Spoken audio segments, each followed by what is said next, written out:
ايضا اهلا في بلدكم الثاني المملكه العربيه السعوديه في مدينه الدمام بالتحديد. برحب بيكم طبعا، وفعلا احنا من ساعه ما جينا حاسين ان احنا ببلدنا يعني.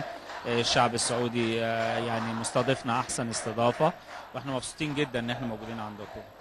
نتحدث ايضا سيد حماده عن فريق الزمالك المصري ومشاركته للمره الثانيه هنا في الدمام وتحديدا في هذا الملعب، ماذا يعني لكم ان تشاركوا في اكثر من حفل اعتزال هنا في الدمام وعلى هذا الملعب كاستعداد ايضا للفريق؟ والله هو ده المفروض الطبيعي يعني ما بين بلدين يعني اشقاء زي مصر والسعوديه.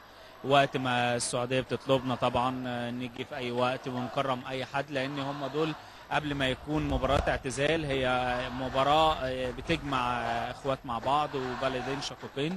وما نقدرش نقول يعني اكتر من ان احنا مبسوطين ان احنا في وسطكم جدا يعني.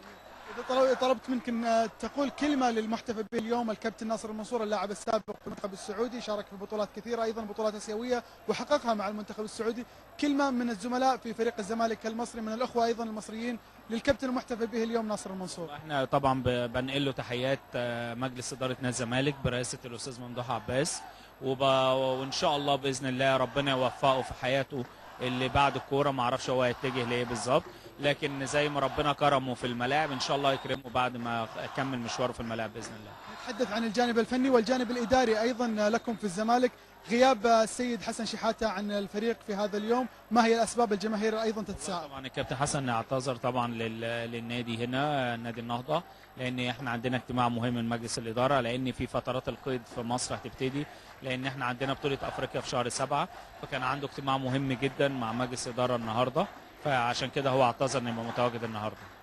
أخيرا نتحدث عن اللاعب شيكابالا، كثر الحديث في الفترة الأخيرة وخاصة بعد المشكلة مع السيد حسن شحاتة بأن هنالك عرضين سعوديين جادين للاعب شيكابالا من قبل نادي الاتحاد السعودي وكذلك نادي الشباب، وكان الحديث أيضا اليوم مع أحد أيضا أعضاء الفريق الزمالك أكد لنا هذه المعلومة. والله انا عايز اقول لك حاجه، احنا ما جالناش عروض رسميه لحد دلوقتي بالنسبه للعرضين اللي حضرتك بتقول عليهم، لكن موضوع شيكابالا هو ده من ضمن المواضيع اللي كابتن حسن المفروض قاعد النهارده مع مجلس الاداره ان شاء الله عشان يحسمها. يعني نتوقع هل المشكلة اللي صارت راح تنقل اللاعب شيكابالا؟ ما انا بقول لك ده كله هيتضح النهارده في الاجتماع اللي ما بين كابتن حسن. هو الموضوع مش شيكابالا بس، هو شيكابالا من ضمن المواضيع اللي كابتن حسن بيتكلم فيها النهارده ان شاء الله. أتمنى لك التوفيق دائما سيد. متشكر جدا.